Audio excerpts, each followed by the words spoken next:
Press the bell icon on the YouTube app and never miss another update.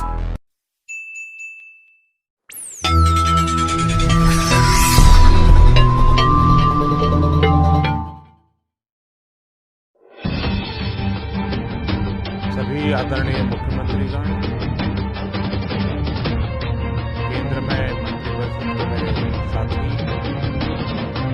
Governors, lieutenant governors, आप सबको नमस्कार। Unlock 1 को 2 सप्ताह हुए। इस दौरान जो अनुभव आए उसकी समीक्षा, उन पर चर्चा हमें आगे के लिए बहुत उपयोगी हो सकती है। आज की इस चर्चा में मुझे भी आपसे काफी कुछ जानने का अवसर मिलेगा। ग्राउंड रियलिटी क्या है उसको समझने का अवसर मिलेगा। आज की चर्चा के निकले पॉइंट्स, आपके सुझाव देश को आगे की रणनीति बनाने में अवश्य मदद करें। साथियों, किसी भी संकट से निपटने के लिए टाइमिंग का बहुत महत्व होता है। सही समय पर लिए गए फैसलों ने देश में कोरोना संक्रमण को नियंत्रित करने में बहुत मदद की।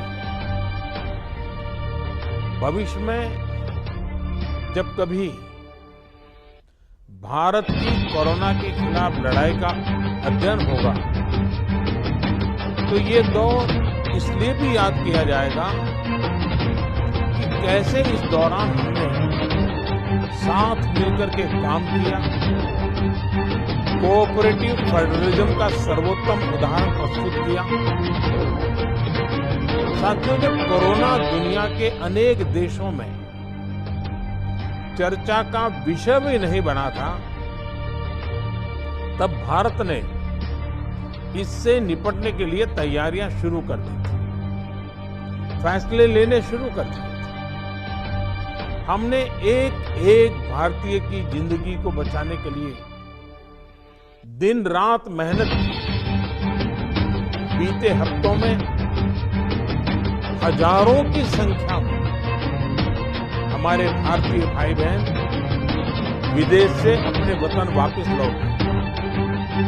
बीते हफ्तों में लाखों की संख्या में प्रवासी श्रमिक अपने अपने गांव पहुंचे। रेल, रोड, एयर, सी सारे मार्ग करीब करीब अब खुल चुके हैं। लेकिन इसके बावजूद हमारी इतनी जनसंख्या होने के बावजूद भारत में कोरोना संक्रमण उस जैसा विनाशकारी प्रभाव नहीं दिखा पाया जो दुनिया के और देशों में कोरोना ने आफत पैदा की। दुनिया के बड़े बड़े एक्सपर्ट्स, हेल्थ के जानकार, लॉकडाउन और भारत के लोगों द्वारा दिखाए गए अनुशासन की आज भारी चर्चा हो रही है। आज भारत में रिकवरी रेट 50% से ऊपर चला गया है। आज भारत दुनिया के उन देशों में अग्रणी है जहां कोरोना संक्रमित मरीजों का जीवन बच रहा है। कोरोना से किसी की भी मृत्यु दुखद है। हमारे लिए किसी एक भारतीय की भी मृत्यु असहज करने देने वाली है। लेकिन ये भी सच है कि आज भारत दुनिया के उन देशों में है जहां कोरोना की वजह से सबसे कम मृत्यु हो रही है। अब अनेक राज्यों के अनुभव आज आत्मविश्वास जगाते हैं कि भारत कोरोना के इस संकट में अपने नुकसान को सीमित करते हुए आगे बढ़ सकते हैं, अपनी अर्थव्यवस्था को तेजी से संभाल सकता है। साथियों, बीते 2 हफ्ते के अनलॉक 1 ने हमें एक बड़ा सबक ये भी दिया है कि अगर हम नियमों का पालन करते रहें, सारे दिशा निर्देशों को मानते रहे, तो कोरोना संकट से भारत को कम से कम नुकसान होगा। इसलिए मास्क या फेस कवर, उस पर बहुत ज्यादा जोर देना अनिवार्य है, आवश्यक है। बिना मास्क या फेस कवर के घर से बाहर निकलने की अभी कल्पना करना भी सही नहीं है। ये जितना खुद उस व्यक्ति के लिए खतरनाक है, उतना ही उसके आसपास के लोगों के लिए भी। इसलिए 2 गज की दूरी का हमारा मंत्र हो, दिन में कई बार 20-20 सेकंड के लिए साबुन से हाथ धोने की बात हो, सैनिटाइजर का इस्तेमाल हो, ये सभी बहुत गंभीरता से किए जाने चाहिए। खुद की सुरक्षा के लिए, परिवार की सुरक्षा के लिए, विशेषकर घर के बच्चों और बुजुर्गों की सुरक्षा के लिए ये बहुत जरूरी है। अब तक लगभग सारे ऑफिसेस खुल चुके हैं। प्राइवेट सेक्टर में भी लोग ऑफिस जाने लगे हैं। बाजारों में, सड़कों पर भीड़ बढ़ने लगी है। तो ये सारे उपाय ही कोरोना को तेजी से फैलने से रोकने में मददगार होंगे। थोड़ी सी भी लापरवाही, थोड़ी सी भी ढिलाई, अनुशासन में कमी कोरोना के खिलाफ हम सभी की लड़ाई को कमजोर करेगी। और इतने दिनों की जो तपस्या है, उस पर पानी फिर जाएगा। हमें इस बात का हमेशा ध्यान रखना है कि हम कोरोना को जितना रोक पाएंगे, उसका बढ़ना जितना रोक पाएंगे, उतना ही हमारी अर्थव्यवस्था खुलेगी, हमारे दफ्तर खुलेंगे, मार्केट खुलेंगे, ट्रांसपोर्ट के साधन खुलेंगे और उतने ही रोजगार के नए अवसर भी बनेंगे। साथियों, आने वाले दिनों में अलग अलग राज्यों में इकोनॉमिक एक्टिविटी जिस तरह विस्तार होगा, उससे मिले अनुभव दूसरे राज्यों को भी बहुत लाभ पहुंचाएंगे। बीते कुछ हफ्तों के प्रयासों से हमारी अर्थव्यवस्था में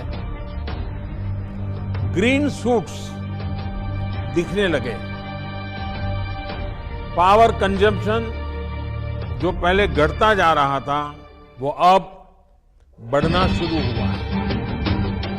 इस साल मई में फर्टिलाइजर की सेल बीते साल मई की अपेक्षा 2 गुनी हुई। इस बार खरीफ की बुआई बीते साल की अपेक्षा करीब 12-13% ज्यादा हुई। 2 व्हीलर्स का प्रोडक्शन लॉकडाउन से पहले के स्तर का करीब 70% तक पहुंच चुका है। रिटेल में डिजिटल पेमेंट भी लॉकडाउन से पहले की स्थिति में पहुंच चुका है। इतना ही नहीं, मई में टोल कलेक्शन में बढ़ोतरी होना इकोनॉमिक एक्टिविटी में वृद्धि को दिखाता है। लगातार 3 महीने तक एक्सपोर्ट में कमी के बाद जून में एक्सपोर्ट फिर से बाउंस बैक करके पिछले साल के प्री कोविड पीरियड में पहुंच गया। ये तमाम संकेत है जो हमें प्रोत्साहित कर रहे हैं, आगे बढ़ने के लिए प्रेरित कर रहे हैं। साथियों, आप में से अधिकतर राज्यों में एग्रीकल्चर, हॉर्टिकल्चर, फिशरीज और एमएसएमईज का हिस्सा बहुत बड़ा है। आत्मनिर्भर भारत अभियान के तहत बीते कुछ दिनों से इन तमाम सेक्टर्स के लिए अनेक प्रावधान किए गए हैं। एमएसएमईज को सपोर्ट करने के लिए अनेक फैसले हाल में लिए गए हैं। समयबद्ध तरीके से एमएसएमईज को बैंक से क्रेडिट दिलाने का प्रयास हो रहा है। 100 करोड़ रुपए तक के टर्नओवर वाले उद्योगों को 20% अतिरिक्त क्रेडिट के ऑटोमेटिक इंक्रीज का लाभ दिया गया है। अगर हम बैंकर्स कमिटीज के माध्यम से ये सुनिश्चित करेंगे कि उद्योगों को तेजी से क्रेडिट मिले तो वो जल्द से जल्द काम शुरू कर पाएंगे, लोगों को रोजगार दे पाएंगे। साथियों, हमारे यहाँ जो स्मॉलर फैक्ट्रीज हैं, उन्हें गाइडेंस की, हैंड होल्डिंग की बड़ी जरूरत है। मुझे पता है आपके नेतृत्व में इस दिशा में काफी काम हो रहा है। ट्रेड और इंडस्ट्री अपनी पुरानी रफ्तार पकड़ सके, इसके लिए वैल्यू चेन पर भी हमें मिलकर काम करना होगा। राज्यों में जहां कहीं भी स्पेसिफिक इकोनॉमिक एक्टिविटी पॉइंट्स हैं, वहां 24 घंटे काम हो, सामानों की लोडिंग अनलोडिंग तेजी से हो, एक शहर से दूसरे शहर तक सामान जाने में स्थानीय स्तर पर किसी तरह की दिक्कत ना हो, तो इकोनॉमिक एक्टिविटी और तेजी से बढ़ेगी।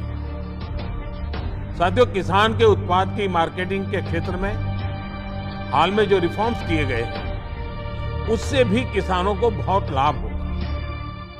इससे किसानों को अपनी उपज बेचने के लिए नए विकल्प उपलब्ध होंगे, उनकी आय बढ़ेगी और खराब मौसम के कारण, स्टोरेज के अभाव के कारण उनको जो नुकसान होता था, उसे भी हम कम कर पाएंगे। जब किसान की आय बढ़ेगी तो निश्चित रूप से डिमांड भी बढ़ेगी और राज्य की अर्थव्यवस्था की गति भी बढ़ेगी। विशेष तौर पर नॉर्थ ईस्ट और हमारे आदिवासी इलाकों में फार्मिंग और हॉर्टिकल्चर, इसके लिए अनेक अवसर बनने वाले हैं। ऑर्गेनिक प्रोडक्ट्स हो, बाम्बू प्रोडक्ट्स हो, दूसरे ट्राइबल प्रोडक्ट्स हो, उनके लिए नए मार्केट का द्वार खुलने वाला है। लोकल प्रोडक्ट के लिए जिस क्लस्टर बेस्ड रणनीति की घोषणा की गई, उसका भी लाभ हर राज्य को होगा। इसके लिए जरूरी है कि हम हर ब्लॉक, हर जिले में ऐसे प्रोडक्ट्स की पहचान करें जिनकी प्रोसेसिंग या मार्केटिंग करके एक बेहतर प्रोडक्ट हम देश और दुनिया के बाजार में उतार सकते हैं। साथियों, बीते दिनों आत्मनिर्भर भारत अभियान के तहत जितनी भी घोषणाएं की गई हैं, वो एक निश्चित समय सीमा के भीतर जमीन पर उतरे, इसके लिए हमें एकजुट होकर काम करना है। इस पृष्ठभूमि में कोरोना से लड़ाई और इकोनॉमिक एक्टिविटी से जुड़े आपके जो सुझाव हैं, जो तैयारियां हैं, वो जानने के लिए मैं बहुत उत्सुक हूं और मुझे पक्का विश्वास है कि अनुभव के आधार पर आपकी जो बातें आएगी वो आने वाले रणनीति बनाने में बहुत काम आएगी। मैं गृह मंत्री जी से आग्रह करता हूं कि वे आगे की चर्चा का संचालन करें